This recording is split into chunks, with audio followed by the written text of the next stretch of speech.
Le particulier trouve un site foodstock.fr, il le consulte, il regarde la présentation, la vue d'ensemble, et puis il voit le téléchargement et il décide de télécharger la version sous Android et la version sous Windows.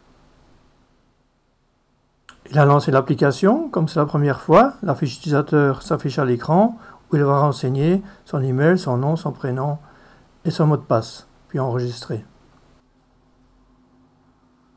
Comme c'est le premier lancement, pour la sécurité, nous envoyons un code de 4 chiffres à l'adresse email renseignée, code qu'il faudra introduire ici.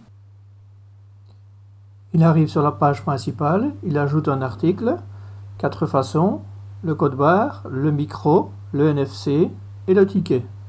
Par le code barre, par le micro, pizza plus 3. Voilà. Vous avez deux menus. Celui de gauche, la saisie vocale automatisée, lecture vocale, le menu vidéo enfant, la mise à jour des NFC, partage de sa gestion, etc. Et sur la droite, vous avez le filtre. Exemple, ici vous avez une boisson. Je choisis boisson et directement la boisson est conservée et vous voyez qu'un petit icône rouge pour dire qu'il y a un filtre en cours. Elle pousse sur la petite croix pour enlever le filtre. Je vais également utiliser le micro, pizza, et là il n'y a plus que les pizzas qui sont affichées. Il peut retirer des articles, il peut éditer le produit, il peut effacer le produit, il peut changer l'image, il peut changer le stock, il peut changer la catégorie, il peut aller dans la zone de stockage, et il y a plusieurs zones de stockage par article. Maintenant, le particulier va utiliser sa version Windows avec la même gestion de stock. Donc il va partager sa gestion de stock.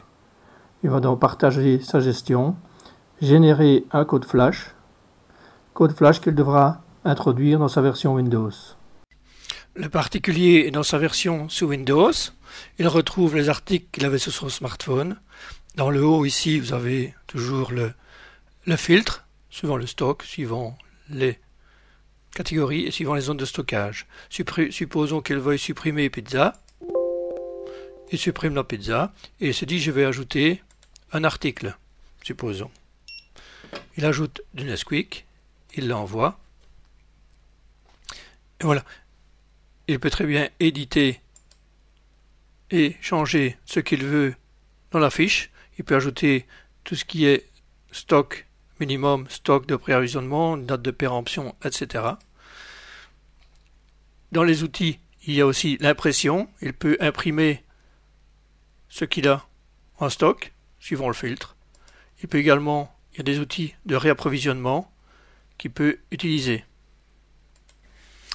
L'utilisateur veut extraire des données de son ticket de caisse. Il va dans le menu OCR.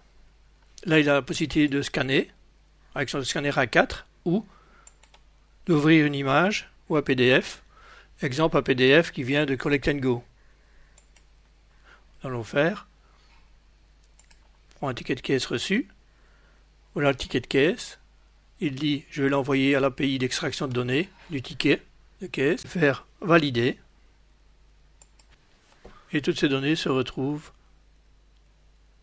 ici.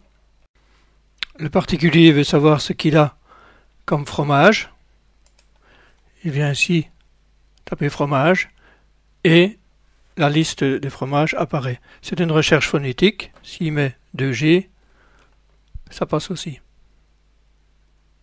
Et il y a un petit logo rouge comme quoi il y a un filtre. Il peut avoir une aide, ici, où là il y a des petites vidéos sur YouTube qui font par exemple la prise en main sur Windows, la prise en main sur smartphone, la saisie vocale automatisée, le partage, l'extraction de données, les courses.